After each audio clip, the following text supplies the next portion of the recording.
tomorrow, a longtime engineer here at the station, a friend to all of us, and really just one of the nicest guys you'll ever meet, is moving on to the next chapters in his life and retiring after more than 6 decades in the business. KT Thomason got his start in TV about the same time as the first ever televised presidential debate. You know it, between John Kennedy and Richard Nixon a long time ago. So much has changed since then. And as Curtis Jackson and I show you tonight, so much has changed except for KT's love of this business. Like I said, just no country boy. Growing up in Arkansas, KT Thomason was always fascinated with television. On Saturdays, we would go to town for groceries and stuff, and there was a TV repair shop, TV radio repair shop in the back of a hardware. And I'd go back there and talk to that guy on Saturdays.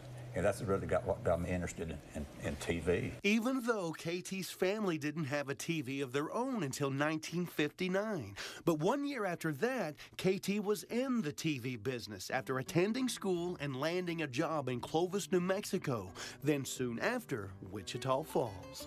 Yeah, I'm going to Wichita Falls, Texas for a job. KT said he found in a magazine that KSYD needed an engineer. So at the age of 19, he was on his way. I did. I rode the bus back to Arkansas and then rode the bus to Wichita Falls, got off the bus, and I said, now what do I do? KT would eventually find a place for the night, and then Wichita Falls is where he'd stay. By the mid-1980s, KT had already been at it a quarter century and was chief engineer of KJTL. Right after he took over, as I guess when they made you chief, is when the brand new affiliate or a brand new network come along called Fox. You know, they were one of the first few Fox affiliates that came on in the United States. Then, when Mission Broadcasting purchased KJTL in 1999, KT, along with Russ Madsen, moved from the old location on Caulfield into the KFDX building. That's about the same time Jeff Arrington started as a photographer at the station. This guy usually had magnifiers, you know, on his head, you know, zeroed in on them. There's just a lot of mechanical stuff that had to be lined up in those decks. They were pretty tricky. He was the man on them. Over many decades, KT said he'd also do some pretty heavy thinking on the 45-minute drive between Wichita Falls and where the analog and digital transmitters are located in Granfield, trying to determine what may have knocked the station off the air. Sometimes, I mean, it might be 2 o'clock in the morning and it'd be off. It might be snowing, it might be thunderstorms, it might be a tornado watches or whatever. Here I go, because that was my job.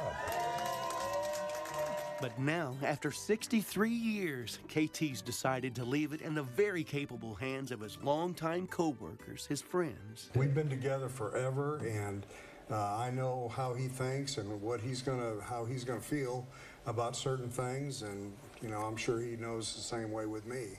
And we've been a good team. He's trained me very well. And I have deep respect for him. And now, when you think about the future, I guess it's going to take some adjustment. Yeah, it is. It is. He has a lot of knowledge that Jeff and I rely on, and you know, that's still only a phone call away, but once somebody retires, you kind of want to leave them alone. And so, I don't know, if we get in a bind, we may have to call him back in. I don't know if he wants us to leave him alone. That's because this is what KT's known since before he was even 20. It's finally time, though, after such a long and successful career, to embark on a well-earned and much-deserved retirement. Thank you for everything you taught me. You're welcome. These are the 2 of the most talented guys I've ever been around. You've taught us more than you'll ever know. So, yeah. And I have really enjoyed it, and it's in a way I'm looking forward to retirement, but in a way I'm going to miss these guys.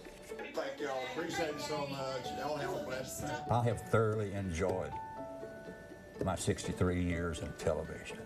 I wouldn't trade it for anything. KT and Ima have their 2 kids, Ken Jr. and Debbie and their families, 3 grandchildren, 5 great-grandchildren, and besides time with all of them, KT says that he's just looking forward to more of his walks with Ima. I just love that.